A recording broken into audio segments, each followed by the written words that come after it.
कई सारे खतरनाक जानवरों से भरा हुआ है जिनके खौफ से पूरा जंगल थरथराता है।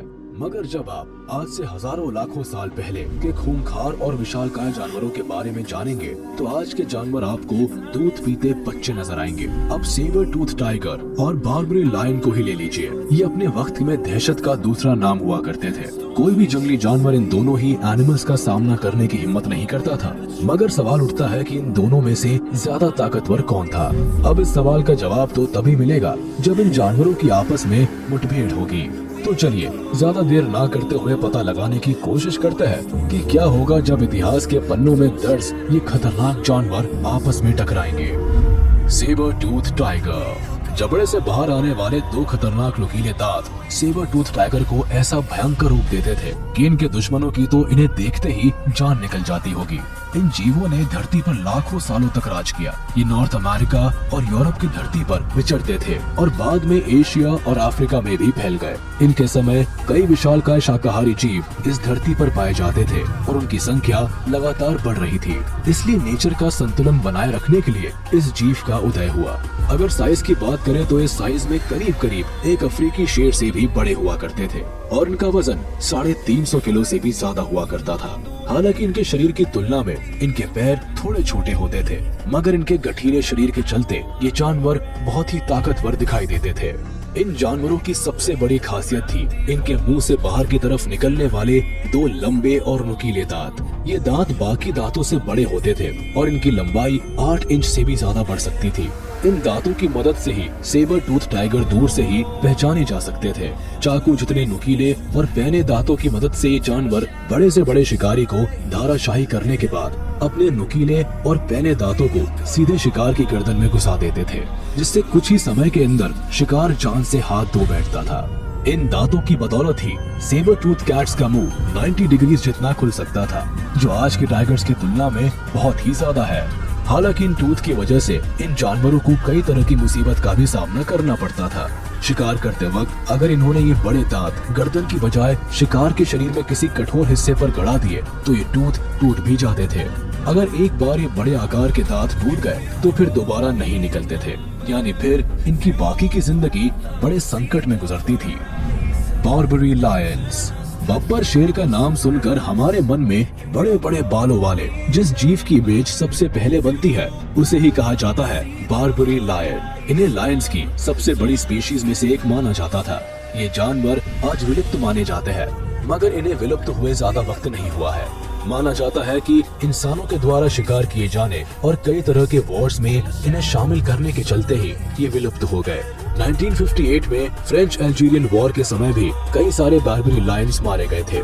सूत्रों की माने तो आखिरी बार्बरी लायन को 1958 के करीब देखा गया था। अगर इनकी साइज की बात करें तो हेड से लेकर टेल तक एक मेल बार्बरी लायन की लंबाई 2.3 मीटर्स के करीब बढ़ सकती थी।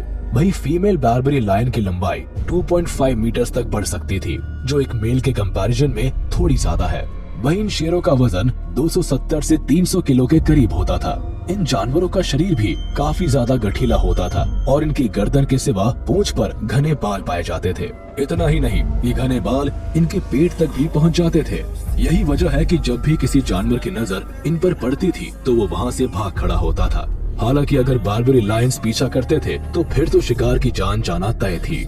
आप इसी बात से इन जानवरों के खौफ का अंदाजा लगा सकते हैं। कुल मिलाकर ये दोनों ही जानवर दिखने में बहुत ही ज्यादा खतरनाक और आक्रामक लगते थे। अब जरा इनकी हंटिंग स्किल्स के बारे में बात कर ली जाए। एक नजर इनके खाने पर भी डाल ली जाए और पता लगाने की कोशिश की जाए कि इनमें से कौन सा जानवर बड़े जानवरों को धूल चटा सकता है। Hunting skills and food. कोई जंगली जानवर कितना ज्यादा ताकतवर है, इसका सही अंदाजा लगाने के लिए इसके शिकार के अंदाज और उसके द्वारा शिकार किए जाने वाले जानवरों की साइज के बारे में जान लेना जरूरी होता है। बार्बरी लायन की बात करें तो ये आज के समय के सुपरस्टार अफ्रीकन लायन से किसी भी मायने में अलग नहीं थे। ये परिवार के साथ रहते थे और परिवार के साथ ही शिकार पर निकलते थे। इनका परिवार ही इनकी सबसे बड़ी ताकत मानी जाती थी। अक्सर शेरनियां ही शिकार करती थी और मेल लायंस के पास अपनी टेरिटरी की रक्षा की जिम्मेदारी होती थी।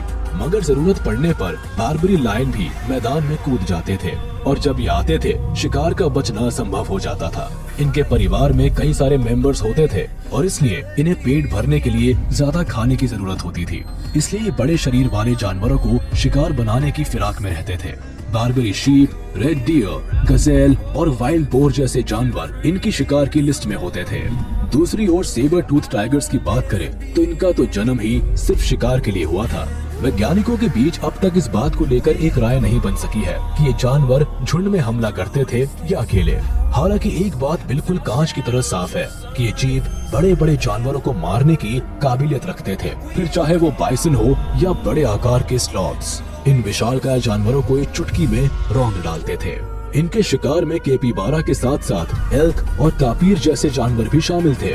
उस समय इन जानवरों की साइज भी बहुत बड़ी हुआ करती थी। सिर्फ इतना ही नहीं, ये जानकर आप अपनी सीट से उछल पड़ेंगे कि ये जानवर दुनिया के सबसे बड़े जानवरों में से एक मैमथ को भी मार गिराने की काबिलियत रखते थे, जो सच में किसी करिश्मे से कम नहीं है। मैमथ हाथियों की तरह दिखने वाले जानवर होते थे जो अमेरिकन कॉन्टिनेंट में पाए जाते थे। ये आज के हाथियों की तुलना में बहुत बड़े होते थे। कुछ वैज्ञानिक मानते हैं कि मैमथ जैसे विशालकाय जीव को मार गिराने की काबिलियत रखते थे तो जरूर ये झुंड में ही हमला करते होंगे। मगर वही कुछ वैज्ञानिकों का मानना है कि शायद इनके पास लड़ने की ऐसी कोई खास स्किल होगी जिसके बारे में अभी तक पता नहीं लग पाया है। वैसे भी इनके फॉसिल्स के आधार पर आज तक जितनी भी जानकारी हासिल की गई है उसमें इनकी स्किन का कलर और पैटर्न शामिल नहीं है। यानी ये साफ साफ नहीं कहा जा सकता है कि ये किस रंग के होते थे। हालांकि कुछ एक्सपर्ट्स मानते हैं कि इनकी स्किन पर टाइगर की तरह के पैटर्न्स होते थे और कुछ कहते हैं कि हो सकता है इनके पास अपने आसपास के माहौल के हिसाब रंग बदल लेने की काबिलियत हो, यानी छुपकर और अपने शिकार को धोखे में रखकर हमला करते हो। और इसी तरह ये बड़े बड़े जानवरों को धराशायी करने में कामयाब होते होंगे। हालांकि इनका शारीरिक बल भी कमाल का था। इनके पंजे और नुकीले दांत बहुत मजबूत होते थे। मतलब साफ है कि ताकत और बड़े जानवरों का शिकार करने की बात की जाए तो आज तक धरती पर शायद ही जानवर की कोई ऐसी प्रजाति होगी जो सेबर टूथ टाइगर्स को टक्कर दे पाए। बड़े से बड़े जानवरों को धराशायी करने की काबिलियत रखना ही पुराने समय में पाए जाने वाले इन टाइगर्स को बाकी जानवरों से अलग श्रेणी में ला खड़ा करता है। रनिंग।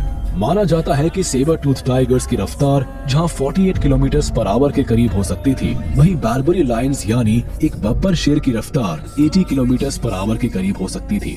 मतलब साफ है कि सेबर टूथ टाइगर के पीछा किए जाने पर बारबरी लायन भले ही बच निकले, लेकिन अगर बारबरी लायन ने इस बाघ का पीछा किया तो वो इसे एक ही झटके में दबोच लेगा। Night vision. रात में शिकार करने की काबिलियत और रात के अंधेरे में खतरनाक जंगली जानवरों के हमलों से बचने के लिए नाइट विजन यानी अंधेरे में देख पाने की काबिलियत सचमुच किसी वरदान से कम नहीं है। बता दे कि ये दोनों ही जानवर रात के अंधेरे में बहुत ही आसानी से देख सकते थे। इसी वजह से ये दोनों ही जानवर और भी ज्यादा खतरनाक बन जाते थे। If they fight. अगर इन दोनों का सच में सामना हो जाए तो यकीनन ये लड़ाई बड़ी खतरनाक होगी। हो सकता है कि बारबरी लायन के पास झुंड में हमला करने की ताकत का एडवांटेज हो, मगर जो जानवर मैमथ जैसे विशालकाय जीवों के झुंड में खलबली मचा सकता है, ये चंद शेर मिलकर उसका क्या उखाड़ पाएंगे। और अभी ये भी क्लियर नहीं है कि सेबर टूथ टाइगर झुंड में हमला करते थे या नहीं। अगर वो झुंड में आते थे तो यकीन मानिए बारबरी लायन के पास छिपने के लिए जगह नहीं बचेगी। वो इतनी मार खाएगा कि पानी भी नहीं मांगेगा। हाँ, मगर बारबरी लायन किसी तरह इसके आगे के ये दो बड़े बड़े दांत तोड़ने में सफल हो गया तो बाजी अपने पक्ष में कर सकता है। खैर, ये तो हुआ हमारा ओपिनियन। अभी सारे फैक्ट्स आपके सामने हैं। अब आप हमें बताइए, सेबर टूथ टाइगर और बारबरी लायन के बीच मुकाबला हुआ तो ये लड़ाई कौन जीतेगा? आप कमेंट के जरिए अपना ओपिनियन हमसे शेयर कर सकते हैं। तो चलिए, किसी के साथ हम आपसे विदा लेते हैं।